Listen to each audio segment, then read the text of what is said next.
Marcos capítulo 4. Otra vez comenzó a enseñar junto al mar, y se reunieron ante él una multitud muy grande, de manera que él entró en una barca mar adentro y se sentó allí, y toda la multitud estaba en la playa frente al mar, y les enseñaba muchas cosas en parábolas. Les decía en su enseñanza: Oigan, he aquí un sembrador salió a sembrar, y mientras sembraba, aconteció que parte de la semilla cayó junto al camino, y vinieron las aves y la devoraron. Otra parte cayó en pedregales, donde no había mucha tierra, y enseguida brotó porque la tierra no era profunda.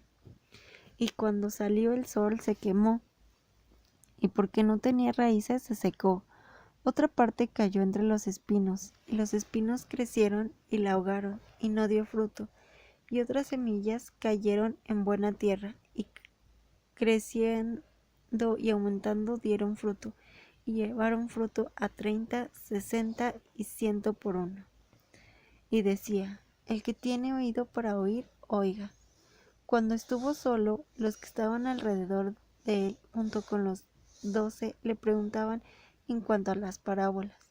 Y él les decía: A ustedes se les ha dado el misterio del reino de Dios, pero para los que están fuera, todas las cosas están en parábolas, para que viendo vean y no perciban, y oyendo oigan y no entiendan, de modo que no se conviertan y les sea perdonado. Luego les dijo: ¿No comprenden esta parábola? ¿Cómo pues entenderán todas las parábolas? El sembrador siembra la palabra.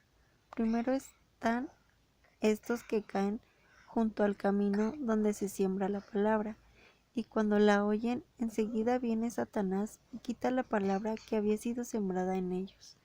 También los que son sembrados en pedregales son aquellos que, cuando oyen la palabra, enseguida la reciben con gozo, pero no tienen raíz en sí, sino que son de poca duración. Entonces, cuando viene la tribulación o la persecución por causa de la palabra, enseguida tropiezan. Y otros son los que son sembrados entre espinos, y ellos son los que oyen la palabra, pero las preocupaciones de este mundo, el engaño de las riquezas y la codicia de otras cosas se entrometen y ahogan la palabra y quedan sin fruto. Y aquellos que fueron sembrados en buena tierra son los que oyen la palabra, la reciben y producen fruto a 30, a 60 y a 100 por uno. También les dijo: ¿Acaso se trae una lámpara para que sea puesta debajo de un cajón o debajo de la cama? ¿No es para que sea puesta sobre el candelero? Porque no hay nada oculto que no haya de ser manifestado, ni nada escondido, sino para que salga en claro. Si alguno tiene oídos para oír, oiga. Les dijo también: Consideren lo que oyen. Con la medida con que miden, ustedes serán medidos, y les será añadido. Porque al que tiene, le será dado, y al que no tiene, aún lo que tiene, le será quitado. También decía: Así es el reino de Dios, como cuando un hombre echa semilla en la tierra.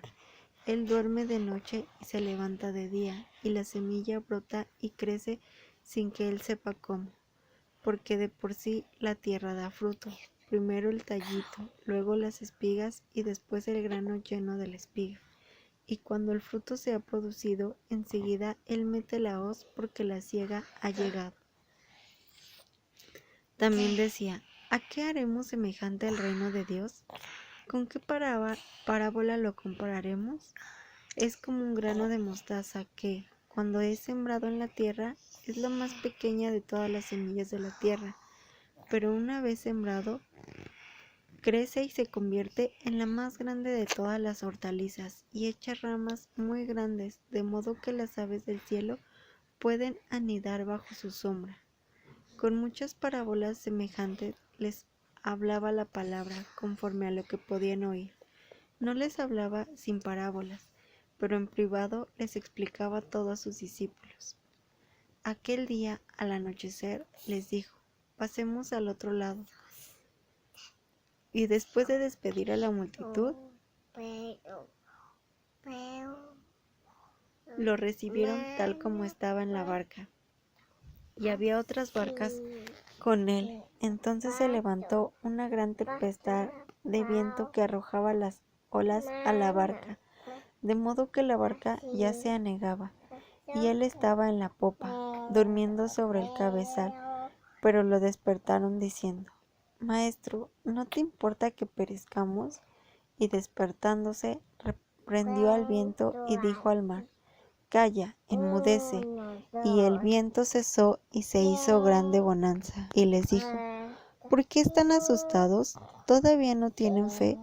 Ellos temieron con gran temor y se decían el uno al otro: Entonces, ¿quién es este que hasta el viento y el mar le obedecen? Marcos capítulo 5. Fueron a la otra orilla del mar, a la región de los Gadaneros. Apenas salido él de la barca, de repente le salió al encuentro de entre los sepulcros un hombre con espíritu inmundo. Este tenía su morada entre los sepulcros, y nadie podía atarlo, ni siquiera con cadenas, ya que muchas veces había sido atado con grillos y cadenas, pero él había hecho pedazos las cadenas y desmenuzado los grillos, y nadie lo podía dominar. Continuamente, de día y de noche, andaba entre los sepulcros y por las montañas, gritando e hiriéndose con piedras. Cuando vio a Jesús desde lejos, corrió y le adoró, y clamando a gran voz dijo: ¿Qué tienes conmigo, Jesús, Hijo del Dios Altísimo? Te conjuro por Dios que no me atormentes. Pues Jesús le decía: Sal de este hombre, espíritu inmundo. Y le preguntó: ¿Cómo te llamas? Y le dijo: Me llamo Legión, porque somos muchos. Y le rogaba mucho que no lo enviara fuera de aquella región. Allí, cerca de la montaña, estaba paciendo un gran hato de cerdos, y le rogaron diciendo: Envíanos a los cerdos, para que entremos en ellos. Jesús les dio permiso, y los espíritus inmundos salieron y entraron en los cerdos. Y el hato, como 2000 cerdos, se lanzó al mar por un despeñadero, y se ahogaron en el mar. Los que apacentaban los cerdos huyeron, y dieron aviso en la ciudad y por los campos, y fueron para ver qué era lo que había pasado. Llegaron a Jesús y vieron al endemoniado que había tenido la legión, sentado, vestido y en su juicio cabal, y tuvieron miedo. Los que lo habían visto les contaron qué le había pasado al endemoniado y lo de los cerdos, y ellos comenzaron a implorar a Jesús que saliera de sus territorios. Y mientras él entraba en la barca, el que había sido poseído por el demonio le rogaba que le dejara estar con él. Pero Jesús no se lo permitió, sino que le dijo: Vete a tu casa, a los tuyos, y cuéntales cuán grandes cosas ha hecho el Señor por ti, y cómo tuvo misericordia de ti. Él se fue y comenzó a proclamar en Decápolis cuán grandes cosas Jesús había hecho por él, y todos se maravillaban. Cuando Jesús hubo cruzado de nuevo en la barca a la otra orilla, se congregó alrededor de él una gran multitud, y él estaba junto al mar.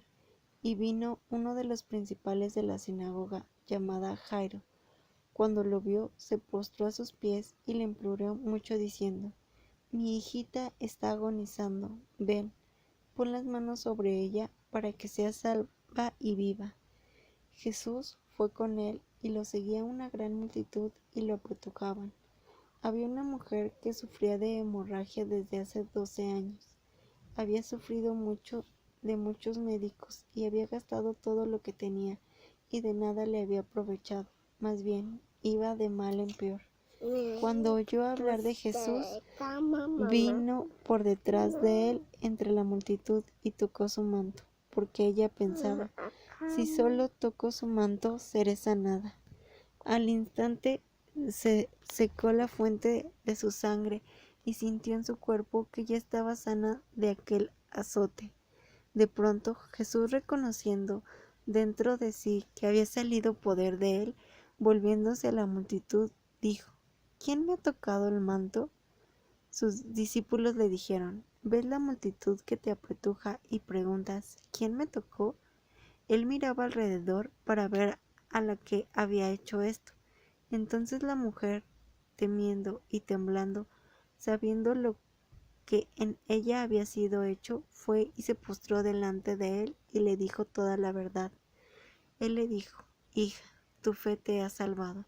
Vete en paz y queda sanada de tu azote.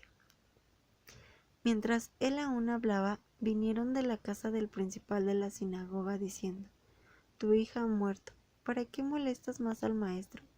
Pero Jesús, sin hacer caso a esta palabra que se decía, dijo al principal de la sinagoga, no temas, solo cree. Y no permitió que nadie lo acompañara, sino Pedro, Jacobo y Juan, el hermano de Jacobo. Llegaron a la casa del principal de la sinagoga, y él vio el alboroto y a los que lloraban y lamentaban mucho, y al entrar les dijo, ¿por qué hacen alboroto y lloran? La niña no ha muerto, sino que duerme. Ellos se burlaban de él, pero él los sacó a todos, y tomó al padre y a la madre de la niña y a los que estaban con él, y entró a donde estaba la niña. Tomó la mano de la niña y le dijo, Talita Kumi, que traducido es, niña, a ti te digo, levántate.